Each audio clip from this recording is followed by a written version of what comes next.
The Black Sea ceasefire deal could have dictated by Russia, as Vladimir Putin will use it to just grab more land, defense experts have warned.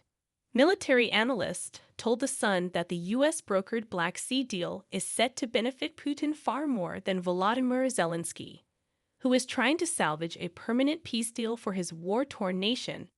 After a long marathon of negotiations, the White House confirmed that both the warring nations have agreed to halt strikes in the Black Sea region and on energy infrastructure. Washington also agreed to lift some sanctions against Moscow in its latest step towards endorsing Russia's positions. The agreements were struck by U.S. negotiators who met separately over 3 days in the Saudi capital, Riyadh, with delegations from Ukraine and Russia. While the full details of the ceasefire deal are yet to be revealed by top diplomats of the nations, experts fear that the deal hugely benefits Russia in the war. The dictator has now succeeded in stopping the fighting on one of Ukraine's most successful fronts, as well as halting more crippling attacks on Russian oil plants in another side deal. Putin is now expected to stall further peace deals for months until he has grabbed more swaths of invaded land and pushed Ukrainian forces out of Russia's Kursk region. Former NATO chief and British Army Colonel Hamish the Breton Gordon told The Sun, "This is a deal that's been written by Russia because actually they get most out of it. They can get their Black Sea fleet back in the Black Sea, as it were. They can start exporting through the Black Sea. What is very small print in this deal is also to stop attacking infrastructure, like the oil industry in Russia, which has suffered severely." Ukraine really wanted a full ceasefire, but that's not going to happen. If Russia continues to attack in the areas of Sumy and other areas in the Donbass and the east of Ukraine, then that would seem to be a very bad outcome for this deal. The military experts said that Putin, on the back of the Black Sea deal, would likely look to grab more Ukrainian land before agreeing to a full ceasefire deal in the war. He added, "I think that's the conclusion I come to. The Russians now want more Ukrainian land of the 4 oblasts, which they partly have invaded. They want to completely retake Kursk before they will even start to talk about a serious ceasefire. They are now saying that they want the whole of Zaporizhzhia, Luhansk, Donetsk, and Kherson as part of any deal in the future, and that would mean that they would take a considerable amount of land." Russian Foreign Minister Sergei Lavrov has been saying in the last couple of days that that is their plan.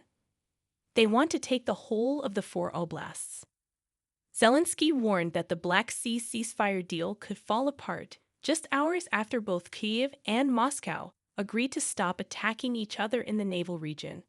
While Kyiv welcomed the U.S.-brokered agreement, it said that it's still too early to say if the deal will work out.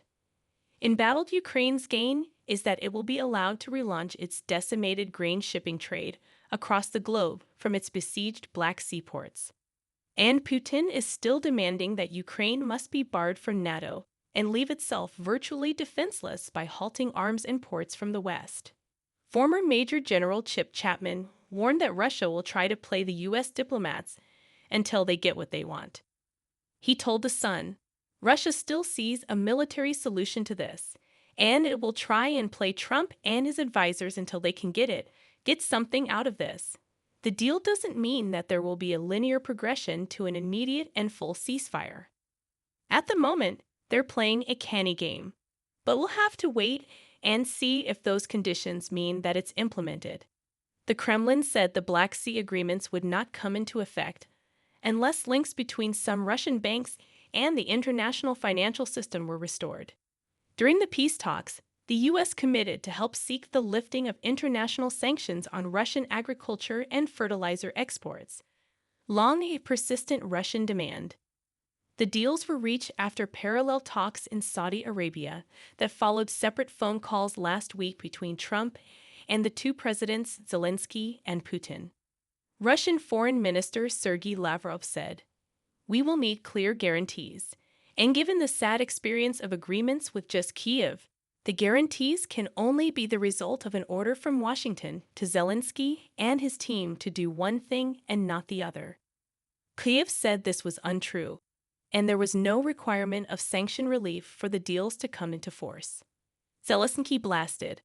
Unfortunately, even now, even today, on the very day of negotiations, we see how the Russians have already begun to manipulate.